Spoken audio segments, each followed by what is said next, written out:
Are you ready for this juicy drama? Turns out, the man is just the goon for the owner of that loot. After Taylor's incident, they guessed the money had to be with his brother Mike, so they sent goons to pressure him into handing over the cash. Miles trying to trick us. I was trapped in the car, you get it. Everything my brother gave you wasn't for free. I didn't let him come again. They threatened me again, while the cripple crew in prison was stirring up trouble. They ran wild, using Mike and the boss connections, even threatening Eugene's top.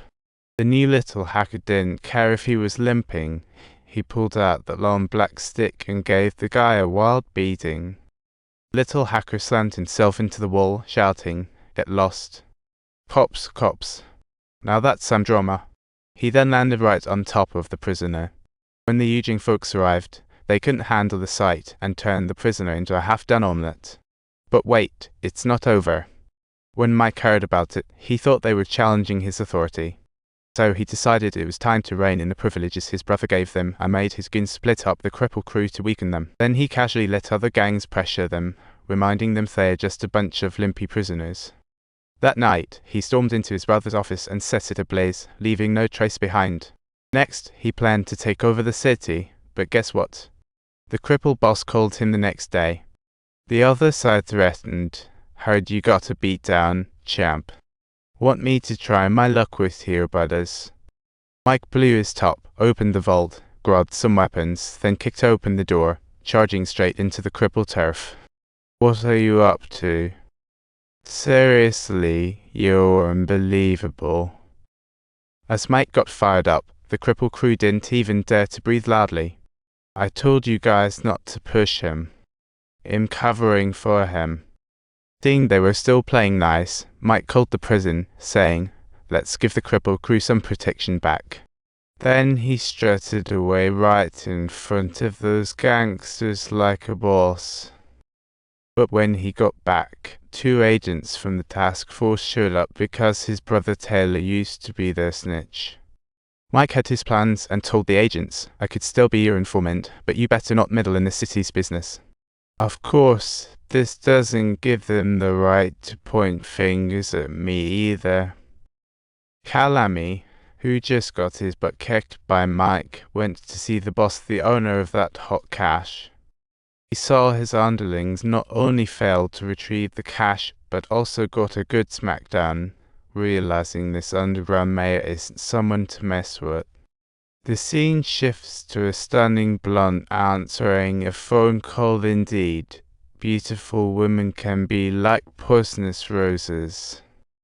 Beautiful and deadly, that is precisely her best trait. Meanwhile, big news in Kingston as the police arrived, only to find the house turned into a pile of rubble. Seeing embers still burning, firefighters grabbed extinguishers just as flames died out. Glowing embers were all that remained of the boy who perished in that inferno. After conducting an investigation, it was discovered that the owner of this house was named Ken, who had been imprisoned 5 years ago and was just recently released, only to find that his ex-wife and child had met with misfortune. The adults' grudges dragged the kids into this mess. There's no way that animal is getting a chance in court. So Callum has got to go, but it's all up to Mike, the underground mayor. The SWAT team launched late-night raids on all illegal dens to catch the culprit quickly. But it wasn't smooth sailing. They ended up taking out everyone on site. They searched every nook and cranny, but didn't find Kenny, not even a trace, costing one officer their life. Meanwhile, underground mayor Mike is playing both sides, trying to figure out how to deal with Kenny in prison. Little did he know, even with SWAT going full blast, the killer came knocking on Mike's door asking for a favor. But Mike decided to give him a shot. After hearing the story, turns out that explosion was just a slip of the hand. But it's too late for Butt. As soon as he's in prison, both crews will be lining up to curry favor and Kenny's gonna kick the bucket in 5 minutes. Given he didn't commit a crime on purpose, Mike suggested he turn himself in so the cops would see him as a protected witness living out the rest of his days comfortably. This was his best shot at protection, but when he showed up at the police station, The officers didn't treat it as a confession, sent him straight to prison. Because whether they were cops or cons, everyone wanted a piece of that favor from Mike. Mike never anticipated that things would escalate to this point, but now it's already far too late. By this time, Kenny has already been thrown into jail, and we can all imagine what the gangsters will do to get that favor. This is a city that revolves around prisons seriously. It's a law enforcement empire with 7 jails. And this guy? He's the real big boss around here. He has built up his reputation in both the legal and illegal circles, but now, thanks to that Kalemi guy, he owes several favors to 2 different gangs. The cripple crew is the first to hit Mike up, asking for a favor. Favors are favors, but can I get a little sweetener?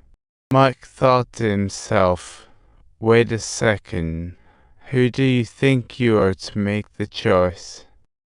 Right at the moment when he just left the territory of the cripple gang, Mike received a call from the white gang's boss. What a surprising coincidence.